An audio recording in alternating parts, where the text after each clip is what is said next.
Ndabasuhuje nitwa Itangishaka Emmanuel. Reka nangire nkubwira ko yiyahuriye kuri etage yo Kwa Makuza asiga ibaruwa inenga ababyeyi. Hanyuma kandi ndaza kukubwira ko muri Kongo babujije gutangaza amakuru yose kuri Joseph Kabila yari yose yaba meza cyangwa mabi. Hanyuma miliyari 680 z'amafaranga y'u Rwanda zifashishwa mu kubaka amashuri mu myaka 5 iri imbere. Rero muze dutere agatebe ubundi twumve amakuru. Hanyuma icyambere nkubwira banza ukanda subscribe kugira ngo rero tuze kubana no mu yandi makuru ataha. Reka nkubwira ko umusore rero ni mu kigero cy'imyaka 20 yitwa Ishimwe Thierry yiyahuye ahanutse rero mu igorofa rya 13 mu nyubako iri mu mujyi rwagati ahazwi nko Kwa Makuza. Asiga ibaruwa rero inenga ababyeyi be ahagana rero saa 10 zo kuri uyu wa gatatu.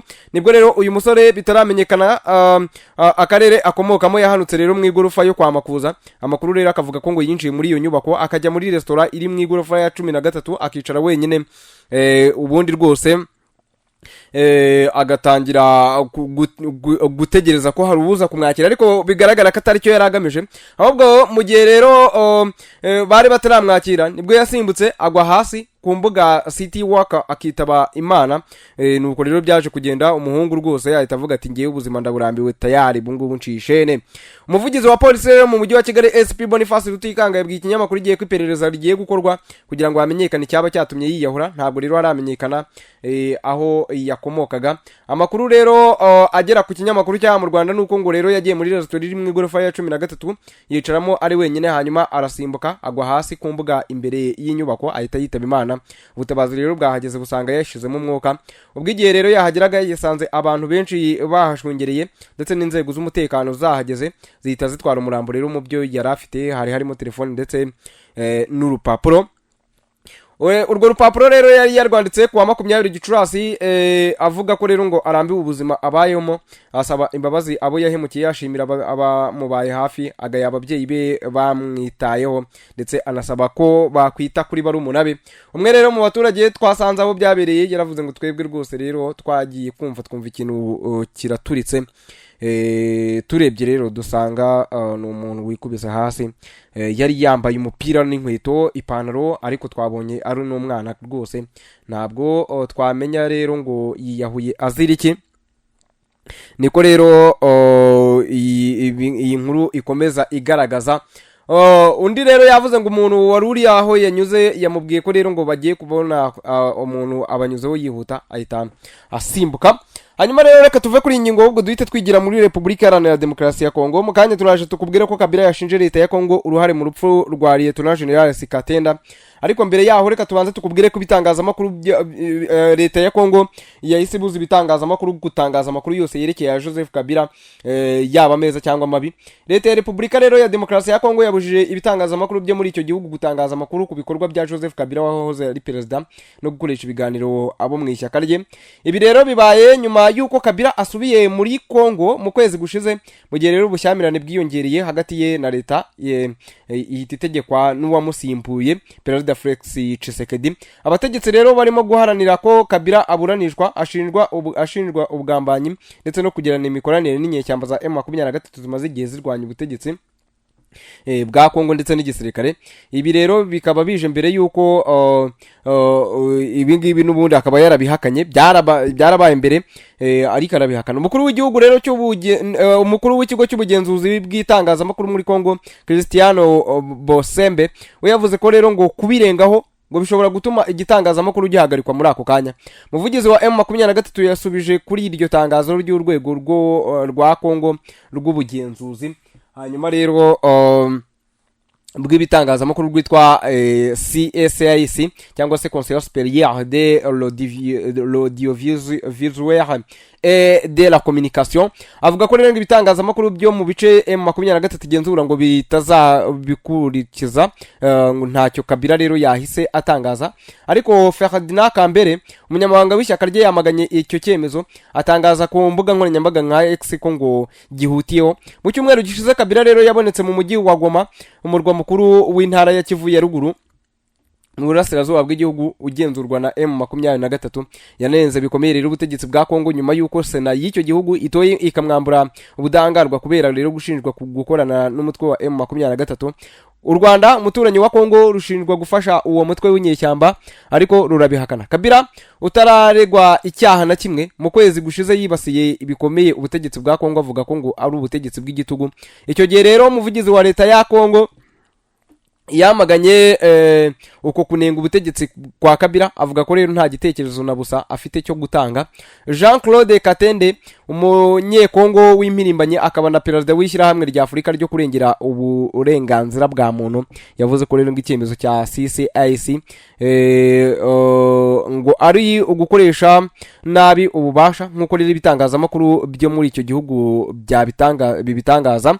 Hagati aho ariko umusesenguzi kuri politike w'umunyekongo Ambroise Mamba we yatangaje ubutumwa ku mbuga nkoranyambaga za X avuga ko rero ngo icyo cyemezo ngo gishobora ahubwo kugira ingaruka zitari zitezwe n'abagifashe kuko rero ngo gishobora gutuma ahubwo abantu bagira amatsiko yo kumenya ingendo za Kabila ndetse n'ibikorwa bye. Kuva Kabila rero yasubira muri Kongo nyuma y'imyaka 2 yaramaze yarahunze ku bushake, ishyaka rye rikomeje gutangaza rero ibikorwa bye ku mbuga nkoranyambaga za internet birimo ko gusura imiryango itegamiye kuri leta, imiryango ya societe civile ndetse n'abahagarariye amadini muri Igoma. Hanyuma kandi tutarava muri Republika Iharanira Demokarasi ya Kongo, Joseph Kabila wabaye perezida n'ubundi wa Republika Iharanira Demokarasi ya Kongo, uyu muyobozi yabaye perezida kuva muri 2001 kugeza muri 2019, yashinje rero ubutegetsi buriho ubu uruhare mu rupfu rwa Lieutenant General Sikatenda Shabani. Lieutenant General Sikatenda rero wari mu kiruhuko cy'izabukuru yapfuye mu gitondo cyo kuwa 4 Kamena 2025 ubwo yari muri kasho afungiwe rero impamvu itaramenyekana. Kabila rero uri mu burasirazuba bwa Kongo yatangaje ko rero yashenguwe n'urupfu rwa Sikatenda wamubonye avuka akanamurera ati mpa icyubahiro urwibutso rw'uyu musirikare mukuru wari mu kiruhuko muvandimwe mu ngabo za Muzeheriye tuna Laurent Desire Kabila wamponye inkura akamfata ukuboko. Yanagaragaje ko rero ngo Lieutenant General Sikatenda ngari umwe mu nzira karengane rero nyinshi z'ubutegetsi bw'igitugu bwa Perezida Felix Antoine Tshisekedi ashingiye ku kuba rero ngo yari amaze igihe kinini ahubwo afunzwe ataburanishwa. Aravuga ngo yatawe muri yombi afungwa kuva muri Gushyingo 2023 nta rubanza kugeza ubwo apfuye azira gufatwa nabi. Ni umwe rero mu nzira karengane nyinshi zahowe kudahuza ibitekerezo n'ubutegetsi bw'igitugu. Uyu musirikare rero wari ufite imyaka 83 y'amavuko ni umwe mu basirikare bo mu mutwe witwaje intwaro wa FDLR barwanyije ubutegetsi bwa Mobutu Sese Seko. Rero uyu mutwe wari uyobowe na Laurent Desire Kabila se wa Joseph Kabila. Mu gihe rero cy'uru rugamba FDL yagowe no kwambura umujyi wa Keremie muri Tanganyika kuko rero abarwanyi b'ababembe babimye inzira. General Sikatenda wari umubembe rero ni umwe mu bagize uruhare mu mishyikirano yatumye FDL ihabwa inzira ikomereza Kinshasa. Ubwo Laurent Desire Kabila yajyaga ku butegetsi rero Lieutenant General Sikatenda yagizwe umuyobozi w'urwego rushinzwe ubutasi bwa gisirikare rwitwaga DIMIAP kugeza mu 1998 ubwo rero havukaga umutwe wa RCD Goma. Kuva muri 2003 kugeza muri 2009 General Sikatenda yari umugaba mukuru w'ingabo za Kongo. Icyo gihe rero hari mu gihe cy'ubutegetsi bw'inzibacyuho bwa Joseph Kabila na nyuma y'amatora ya mbere y'umukuru w'igihugu yabaye muri 2006. Hanyuma kandi tugarutse mu Rwanda, Minisiteri y'Uburezi yatangaje ko mu myaka 5 iri imbere hazubakwa ibyumba by'amashuri birenga 37,000 bishya bizatwara arenga miliyari 680 z'amafaranga y'u Rwanda. Mu gihe rero ibyumba by'amashuri bizavugururwa bikaba birenga 12,000. Umwaka wa 2024 wasize mu Rwanda havutse abana barenga 417. Bivuze ko rero ngo buri munsi havuka abana 1,142. Imibare rero igaragaza ko buri mwaka amashuri mu Rwanda yakira abanyeshuri bashya babarirwa mu 500. Barimo rero abagejeje igihe cyo gutangira ndetse n'abarengeje igihe batatangiriye igihe. nk'urugero muri 2023 2022 uwo mwaka nyine abanyeshuri bigaga mu mashuri y'incuke bavuye kuri ku bihumbi 540 bagera ku bihumbi 605,229 muri 2023 abiga mu mashuri abanza rero bavuye ku barenga miliyoni 2.8 barenga miliyoni 3 muri 2023 abanyeshuri binjira mu mashuri abanza bari hagati y'imyaka 6 na 11 bageze ku 148 n'ibice 2 kwijana muri 2023 bavuye ku 141 kwijana mu mwaka wari wabanje. Inyandiko ikubiyemo igenabikorwa rero ry'imyaka 5 yo guteza imbere uburezi mu Rwanda SSP 2024-2029 igaragaza ko rero ngo hakenewe kubakwa ibyumba by'amashuri birenga ibihumbi 37,463 bigenewe rero abo mu mashuri y'incuke n'abanza gusa. Icyiciro cy'incuke kizubakirwa ibyumba by'amashuri ibihumbi 18,721 buri cyumba rero kikazubakwa narenga miliyoni 16 z'amafaranga y'u Rwanda. Bivuze ko byose rero bizuzura bitwaye arenga miliyari 310,48 y'u Rwanda. Biteganyijwe ko rero aya mashuri azaba afite ibishobora cyangwa se ubushobozi bwo kwakira abanyeshuri ibihumbi 724,648 ku buryo rero bazaba biga ari 30 mu cyumba kimwe bitarenze muri 2029. Mu mashuri abanza hazubakwa ibyumba by'amashuri ibihumbi 18,742 hagamijwe rero kugera ku ntego y'abanyeshuri 46 byibuza mu ishuri rimwe. Ibyumba 490 ibihumbi 490 bizubakwa ahantu hari amashuri make kugira ngo rero hagabanywe urugendo rurerure bamwe bakora bajya ku mashuri. Biteganyijwe ko rero buri cyumba kizuzura gitwaye miliyoni 16.5 by'amafaranga y'u Rwanda. Byose rero hamwe bikazuzura bitwaye miliyari 378,66 by'amafaranga y'u Rwanda. Amashuri ashaje azavugururwa rero agizwe n'ibyumba ibihumbi 12,402 bizarangira bitwaye nayo miliyari 202,51 kuva 2023 kugeza 2029. Mu mashuri yisumbuye hateganyijwe rero kuzubakwa laboratoire 409 za siyanse, imwe irimo rero 3 z'amasomo ya siyanse yigishwa mu Rwanda. Imirimo yo kubaka rero izatwara miliyari 53. Hanyuma rero hari imfashanyigisho zizavugururwa, imfashanyigisho zizaba zihariye miliyari 51. Mu biteganyijwe gushorwamo imari harimo imfashanyigisho zo kuva mu mashuri y'incuke kuzamura.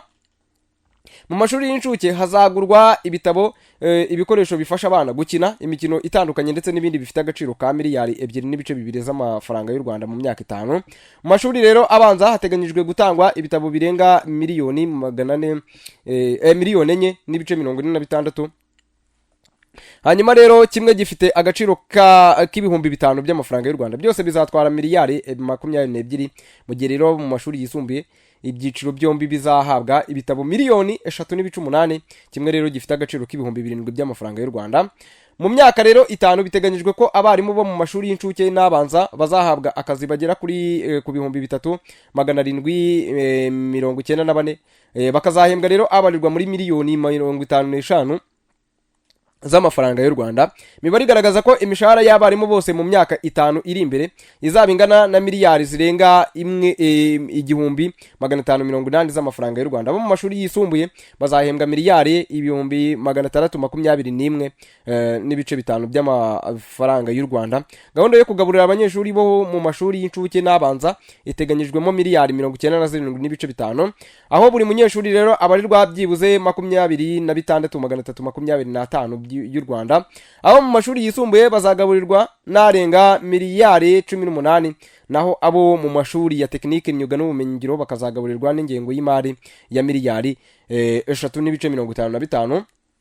Ku rundi ruhande amafaranga azakoreshwa rero mu kugeza internet mu mashuri, kubungabunga ibikoresho ndetse no kugura ifatabuguzi rya buri kwezi azagera kuri miliyari 20.6 by'amafaranga y'u Rwanda. Iyi nyandiko rero igaragaza ko umwaka w'amashuri wa 2024-2025 uzasiga amashuri afite internet ageze kuri 63%, bikazagera kuri 85% muri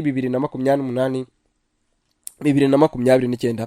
Amashuri afite amashanyarazi yo ku muyoboro mugari muri 2024-2025 azagera kuri 85%, naho nyuma y'imyaka 5 azaba ageze kuri 95%. Nuko rero bihagaze mu bijyanye n'ibijyanye n'aya masomo nyine muri rusange. hanyuma rero icyo nkubwira wowe kanda subscribe kugira ngo dukomeze tubane no mu yandi makuru, tujye dukomeza tubane cyane. Nayo mpamvu rero tuba tukugezaho amakuru n'ikijyanye n'ubusesenguzi. Ibijyanye n'uburezi rero byo twabivuga tugatinda, ahubwo buriya tugenda tugana ku musozo, twakerekeza mu yandi makuru arimo kugenda avugwa hanze kuri iyi mihanda. Ariko mbere yuko tujya wenda mu yandi makuru, ibijyanye n'uburezi mu Rwanda biri mu bintu birimo gushyirwamo ingufu, urabona ko barimo gushoramo ibifaranga byinshi. Ari nayo mpamvu rero abantu bakwiye gutangira kumenya ko bagomba rwose kwiga, bakiga. Ariko reka twerekeza hanze y'u Rwanda wenda twihuta. Trump rero yatangije iperereza ahubwo kuri Biden, akebo kagiye kujya ngo iwamugarura. Uribuka ko nawe rero Trump nawe bamukoze iperereza bakenda no kumufunga. President Donald Trump yategetse ko hatangizwa iperereza ku bikorwa byakozwe na President Joe Biden ubwo yari akiri ku butegetsi, abicishije rero mu nyandiko isaba kumenya uwari uyoboye Leta Zunze Ubumwe za Amerika mu gihe President Biden yari ku butegetsi. Buretse wumve, iyo nyandiko ishinja Biden rero n'abamufashaga guhisha ibibazo yari afite by'ubuzima, by'umwihariko bijyanye n'ubushobozi bwo kwibuka, byamugaragayeho rero mu gihe cya nyuma cy'ubuyobozi bwe. Ubutegetsi bwa Trump bwatangaje iryo perereza ku mugoroba wo kuri uyu wa gatatu. Iperereza ngo rizibanda ku kureba niba hari abantu runaka bafatanyije mu guhisha ukuri ku buzima bwe mu mutwe bwa Biden, ndetse no kuba bafata inshingano za perezida mu buryo bunyuranyije n'itegeko nshinga. Bigendanye rero no kwibaza ku muntu waba warafashe ubutegetsi mu gihe Biden yari afite ikibazo cy'ubuzima bwo mu mutwe, ubutegetsi bwa Trump busa n'ubushidikanya ku myanzuro yafatwaga niba yarabaga yemewe n'amategeko, harimo n'ibyemezo byo gutanga imbabazi, amateka ya perezida yasinywaga, ndetse n'amategeko yashyizweho umukono agatangira gushyirwa mu bikorwa. Iyo nyandiko inasaba ko hakorwa iperereza ku byemezo byose bya Perezida Biden byafashwe mu myaka ye ya nyuma ku butegetsi, hagasuzumwa rero impapuro za politike zasinywe hifashishijwe autopen, hagereranya rero n'umukono w'umuntu mu buryo bw'ikoranabuhanga watanze rero uburenganzira bwo kuyikoresha, ndetse n'ukuntu ku byemezo bya perezida byafashwe muri ubwo bwoko cyangwa se muri ubwo buryo byose bikarebwa.